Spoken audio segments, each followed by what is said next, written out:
Hai sobat, jumpa kembali kita pagi hari ini dalam renungan pagi kita dan kita akan membaca firman Tuhan. Namun sebelumnya kita berdoa. Mari kita berdoa.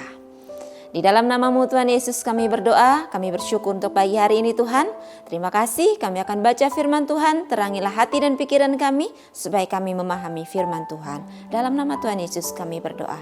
Amin. Baik sobat, kita akan lanjutkan pembacaan kita dari kitab Efesus pasal yang kelima ayat yang ke-8 sampai 10. Saya akan baca untuk kita semua.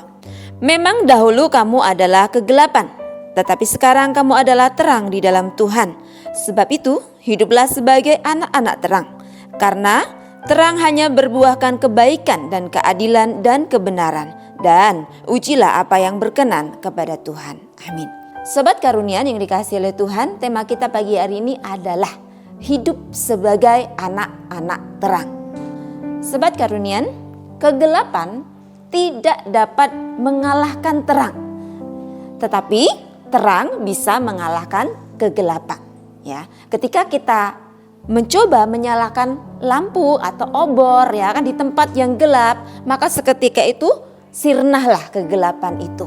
Sobat Karunian, melalui ayat ini Rasul Paulus mengingatkan kita agar kita berlaku sebagaimana identitas kita sebagai terang.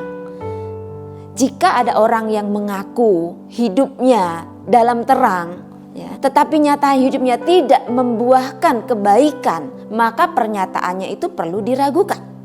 Demikian juga jika ada orang yang mengaku hidupnya dalam terang namun tidak melakukan keadilan dan kebenaran, maka sesungguhnya orang itu sedang tidak ada di dalam terang. Contoh, ketika kita merasa saya sudah rajin ibadah, saya sudah rajin berdoa, saya sudah melakukan hal-hal yang baik gitu ya.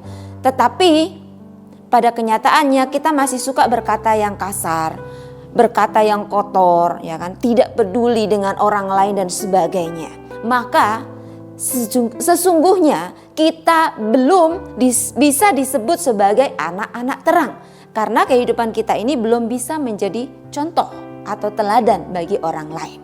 Lalu bagaimana seharusnya kita hidup sebagai anak-anak terang?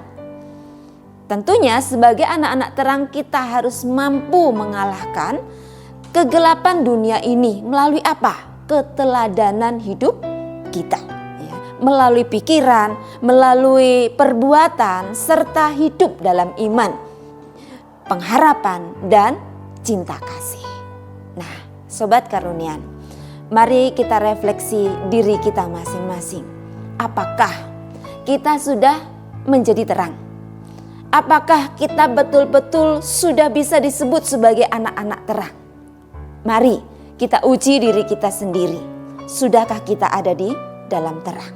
Kiranya Tuhan menolong kita sekaliannya. Amin. Kita berdoa. Di dalam nama-Mu Tuhan Yesus kami berdoa.